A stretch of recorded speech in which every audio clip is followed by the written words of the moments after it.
제 방송 직전에 단독 기사를 쓴 내용을 조금 거론을 하고 넘어가려고 해요. 요걸로 이제 마무리를 해보려고 하는데, 작년 9월입니다. 저희가 이제 단독 기사를 썼었는데, 그 천공 밑에서, 그 천공이 이제 실질적으로 운영하는 것으로 보이는 실질적으로 운영하는 이 정법시대, 그러니까 천공의 최측근인 이제 그 신경애 씨가 운영하는 재단이죠. 정법시대에서 그 직원들의 월급도 제대로 주지 않아가지고 그 직원들이 이제 소송을 했다라는 것을 저희가 한번 단독 보도를 한 적이 있었죠. 근데 이 재판 과정에서 그 저희가 이제 드러나지 않았던 것 하나를 또 오전 중에 단독 기사로 하나로 작성을 했습니다. 그 내용이 뭐냐면요.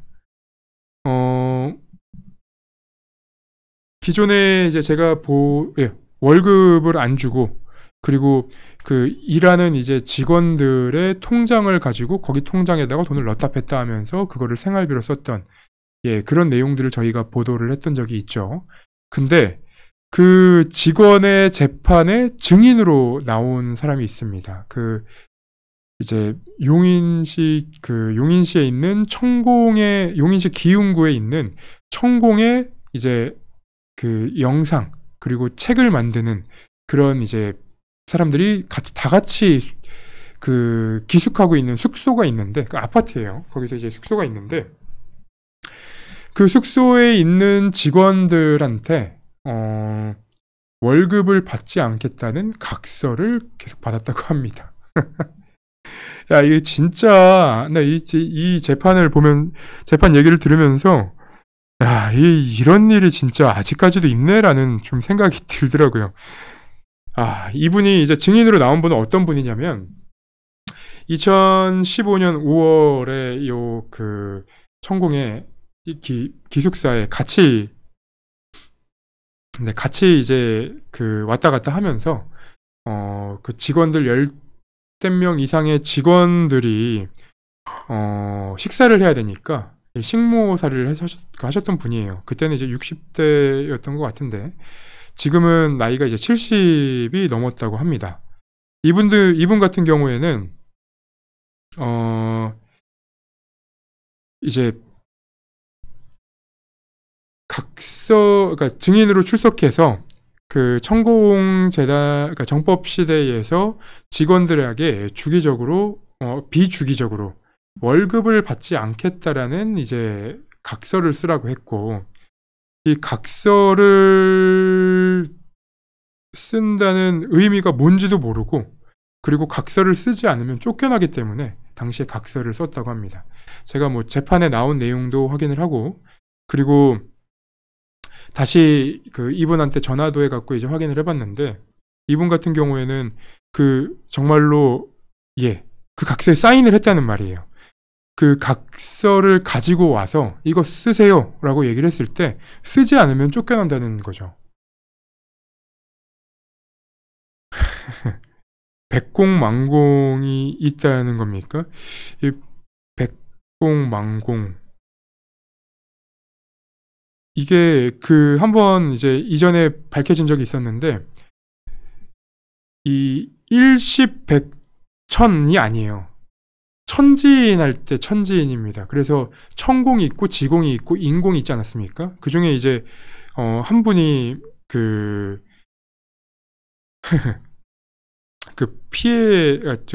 한 분이 이제 최측근인 분으로 제가 알고 있는데, 아무튼 여기 보면은 각서에 사인을 했는가, 그리고 쫓겨나기 전에 그만두는 게 정상 아닌가, 이렇게 말씀 주시는 분들 계시잖아요. 근데 이 종교에 빠진 분들은 본인이 깨닫고 나올 때까지 모릅니다. 이게 저도 그런 부분인데, 한 번은 저희한테 일전에 그 PD가 이제 소송을 했다는 보도를 저희가 한 이후에 한번 저희한테 메일로 또 제보를 하신 분이 계셨었거든요. 제보라기보다는 좀 도움을 요청했던 건이었는데,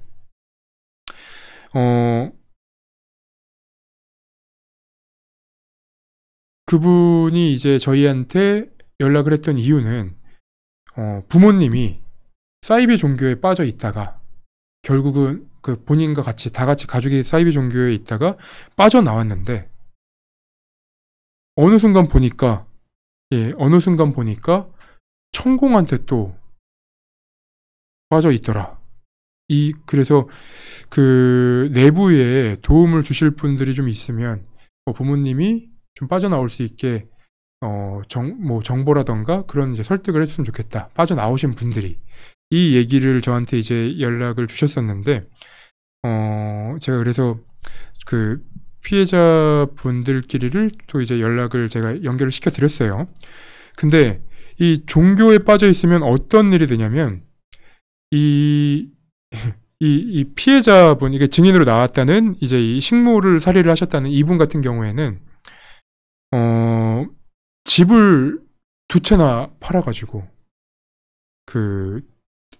이제 천공에게 혹은 이 2채나 팔아가지고 그 생활을 할 수 있도록, 그러니까 뭐 헌금한다라고 이제 생각을 하신 것 같아요. 그리고 월급을 한 푼도 안 받았기 때문에 거기서 이제 식모 살해하면서 생활비를 남편의 이제 돈으로 생활을 했다. 그래서 2019년 9월까지 한 7, 8년 동안 꽤 오랜 시간 동안 이 천공 밑에서 계속 있었는데 지방으로 갑자기 가라 그래가지고 가서 한 2달 정도 있다 보니까 정신이 차려진 거죠. 그래서 나오려고 하고 보니까 이 가족들이랑도 이제 이 사이비 종교에 빠졌다가 나오시는 분들의 이제 모습들을 보면 그 종교에 빠져 있을 때 가족들이 아무리 설득을 하고 가족들이 아무리 이게 비정상적이라고 얘기해도 그게 참 귀에 들어가지 않나 봐요. 그래서 가족들이랑 결국은 거의 뭐 절연하다시피 지금 하고 있는 생활을 하고 계시고, 제가 기사에는 다른 내용, 좀 별개의 내용이라서 넣진 못했지만 굉장히 힘들어서 천공 쪽에다가 울면서 전화를 했더니 500만 원 정도를 보내주더라. 근데 이 500만 원을 보내준 게 사실은 본인의 어떤 그 돈을 그렇게 다 갖다 바쳤는데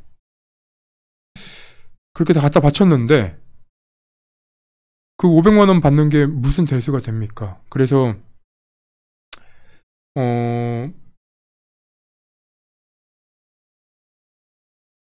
돈을 달라고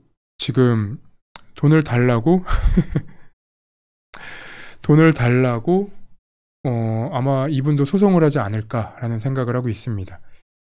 뭐 지방에 있는 그 자기 집을 팔아서 그렇게 이제 헌금 형태로 갖다 냈다고 하는 건데, 야, 이거는 좀 너무나도 좀 이상하죠. 그래서 일단은 다시 재판 얘기로 돌아와서 거의 1년에 한 번씩 각서를 받아가기 때문에 급여가 얼마였는지도 모르고, 그리고 생활비는 자기 돈으로 남편 돈으로 썼다라는 취지로 이제 얘기를 했습니다. 그리고 재판부는 그래서 이게 각서를 썼다고 하니까 재판부가 무슨 각서를 썼냐, 왜 썼냐 물어보죠. 당연히 이게 비상식적이니까요. 그러니까 임금을 받지 않겠다라는 내용을 가지고 오면 직원들은 만들어진 양식에 사인만 했다라는 답변을 했고요. 그리고 각서 같은 것을 안 쓰면 이 정법시대에서 나와야 되니까 거기 있는 동안은 말을 들을 수밖에 없었다라는 말을 했죠. 근데 저는 이 재판 과정에서 그 정법시대, 천공이 운영하는 그 정법시대 측에서 반론 질문, 그러니까 다시 반박 질문을 한 것이 눈에 확 들어오더라고요. 왜 반박 질문을 한 것이 눈에 들어오냐면, 보통은 이렇게 그 각서를 썼냐 안 썼냐 문제로 그 다툼이 돼야 되는데, 각서를 쓴 건 부정할 수 없는 사실이었나 봐요. 그래서 이 각서를 썼다고 하는데 그게 정법 시대에 써준 것인가, 아니면 천공에게 써준 것인가? 라고 이제 질문을 합니다. 그러면 기본 전제는 각서를 썼다는 것은 확실한 건가? 라는 이제 얘기로 간다는 거죠. 그래서 김씨가 천공의 그 최측근인 신경애가 직원들에게 나눠주면서 쓰라고 했다. 그러니까 이 신경애 씨가 이제 정법시대 대표이사를 맡고 있기 때문에 결국은 정법시대에 써준 것이 뭐 천공한테 써준 거랑 크게 다르지 않다라는 게 이 피해자분의 증인분의 이제 증언 취지였죠.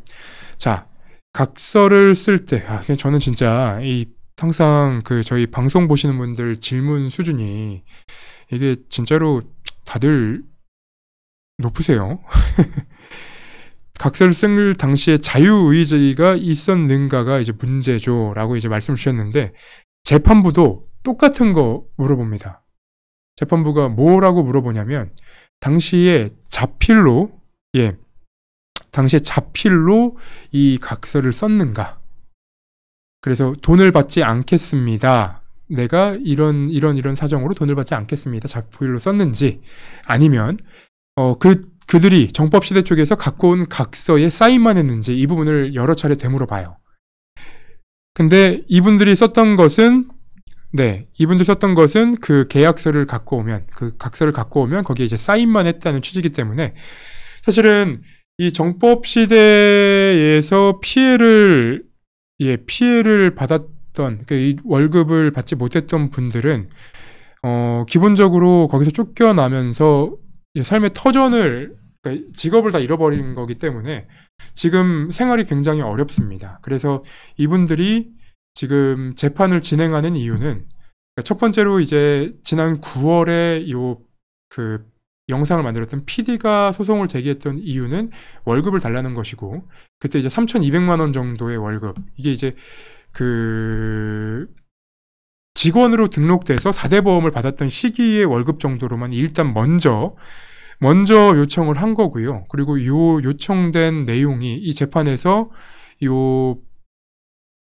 PD가, 그러니까 이 피해자가, 근로자가 받아야 될 돈을 받게 된다면 여태까지 못 받았던 다른 분들도 소를 제기할 가능성이 굉장히 높아지는 거죠. 다만 이제 우려가 되는 점은 요 피해자분 같은 경우에는 나이가 70대입니다.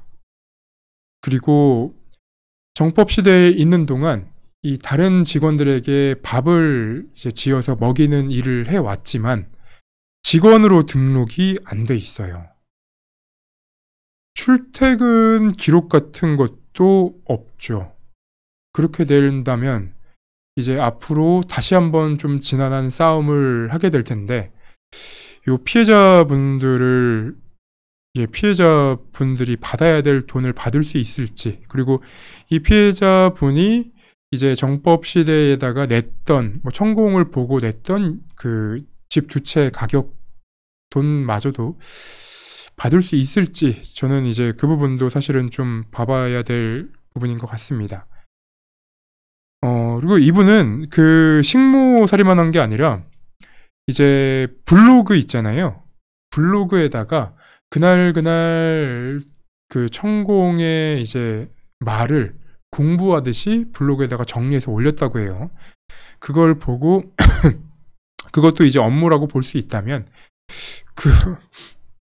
그 부분도 아마 좀 다뤄줘 볼 부분이 아닌가.